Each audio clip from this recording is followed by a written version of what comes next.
ini dengan nama Bughyatul Muhibbin, yakni suatu yang sangat digemari oleh para pencinta.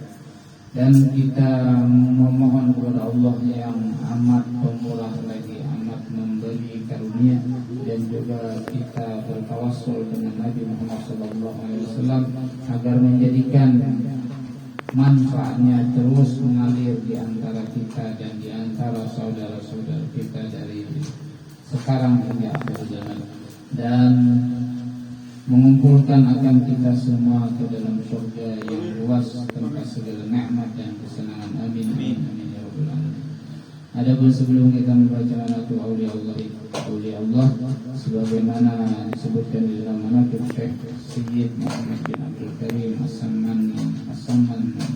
As-Samman Al-Madani, maka hendaklah kita terlebih dahulu berbaik sangka dengan mereka agar kita mendapatkan berkah dan amdad dari mereka, dan hendaklah kita menjauhi daripada berburuk sangka kepada mereka karena mengakibatkan jauh dari mendapat berkah dan amdad dari mereka, sekalipun kita sudah berkhidmat, sudah menjadi pelayan kepada mereka selama 100 tahun. Bermula berbaik sangka kepada Allah Ta'ala dan Rasulnya dan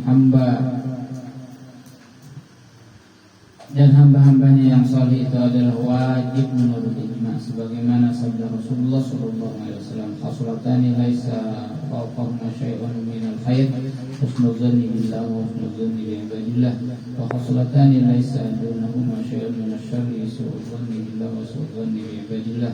Artinya dua perkara yang tiada ada di atasnya sesuatu yang lebih baik daripadanya, yaitu baik sangka kepada Allah dan kepada segala hamba Allah, dan dua perkara yang tiada ada bawahnya sesuatu yang lebih jahat daripadanya, yaitu buruk sangka kepada Allah dan buruk sangka kepada hamba-hamba Allah.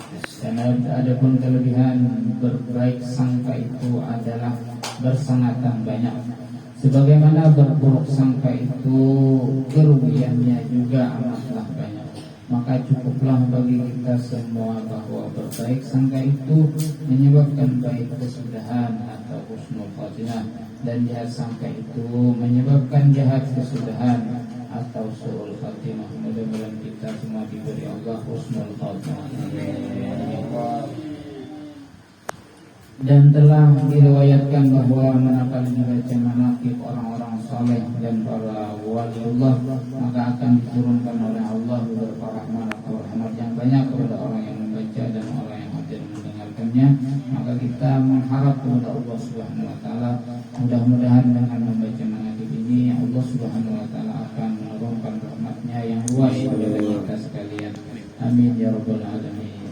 Ya Rabbi warhamni syar'ina bil badani wa tuba bi qabrika rahmatan wa ni'ami bi jahi ya Rabbana hasil maqasidana wa khtim bi khatimatil husna ma'as-salami wa salli ya Rabbana ala nabiyil hashimi wal ali wa sahbihi wal atba'i kullihim.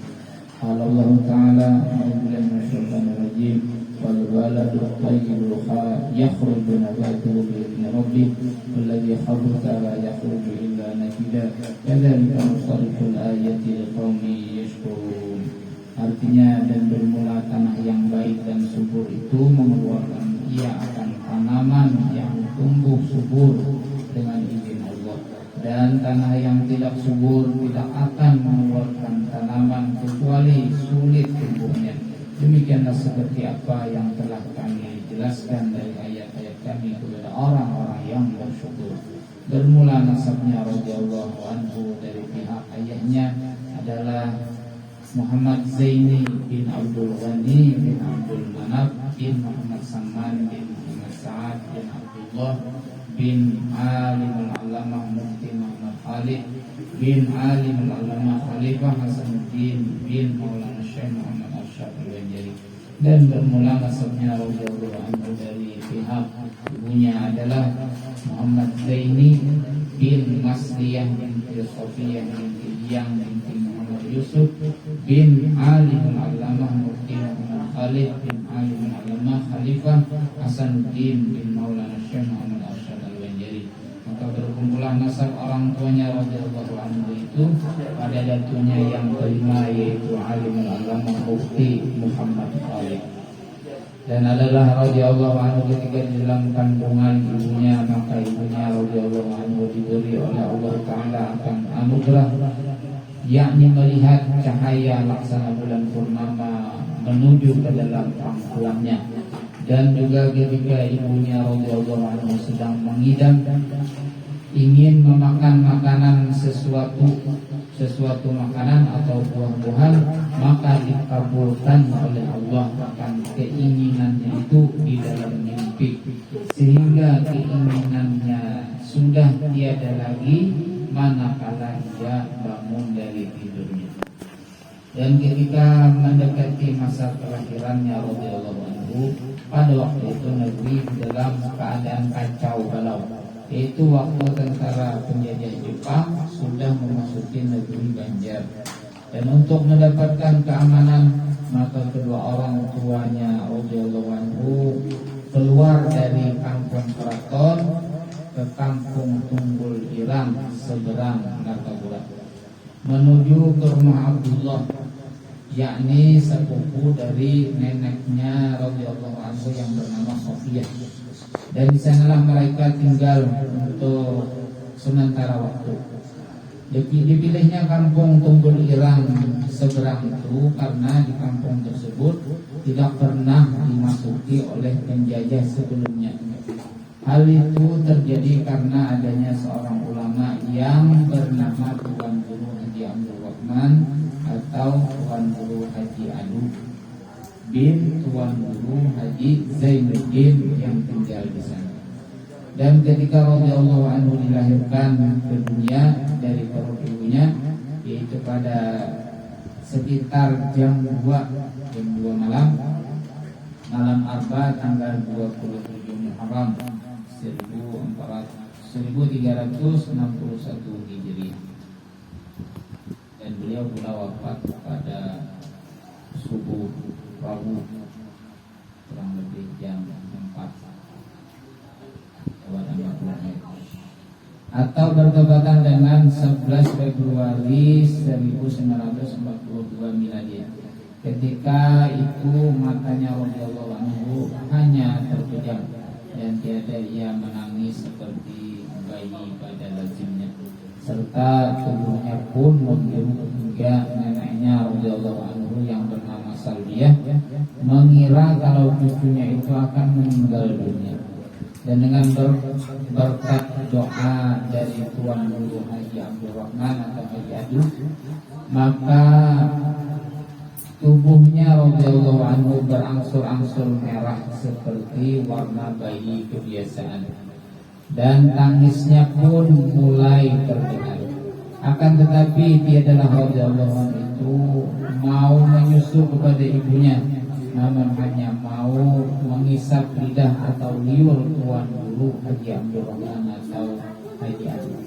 Dan setelah beberapa lama diketahuilah bahwa radhiyallahu anhu mau ia menyusu kepada ibunya, manakala tiada ada orang lain di sisi ibunya yang bukan Rahmah.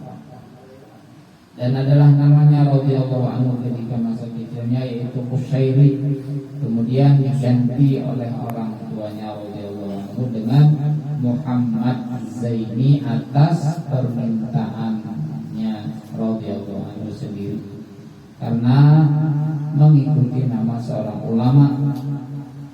ulama besar, yaitu Tuan Guru Haji Ahmad Zaini bin Tuan Guru Haji Abdul Rahman Tunggul Irang. Ya Rabbi warhamni syaikhin al-Badali wa subba fi qabri ar-rahmat wa ni'ami bijahihi rabbana hasil maqasidana wa khtim bi khatimatul husna ma'as salami wa salli ya rabbana ala nabiyil hashimi wal ali wa sahbihi wal atba'i kullihim. Mudah-mudahan Allah subhanahu wa ta'ala senantiasa menetapkan di hati kita iman dan Islam, menetapkan di hati kita cintaan kepada Allah dan Rasulullah dan kepada orang-orang yang dicintai Allah dan Rasulullah.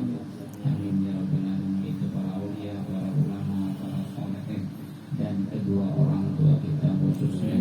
Dan mudah-mudahan Allah mengabulkan mengabulkan hajat-hajat kita, meluaskan rezeki kita yang halal, rezeki yang menjauhkan kita dari mati suul khatimah, rezeki yang menjauhkan kita dari siksa kubur, rezeki yang menjauhkan kita dari durhaka kepada orang tua, rezeki yang menjauhkan kita dari murka Allah dan Rasulullah SAW. Amin.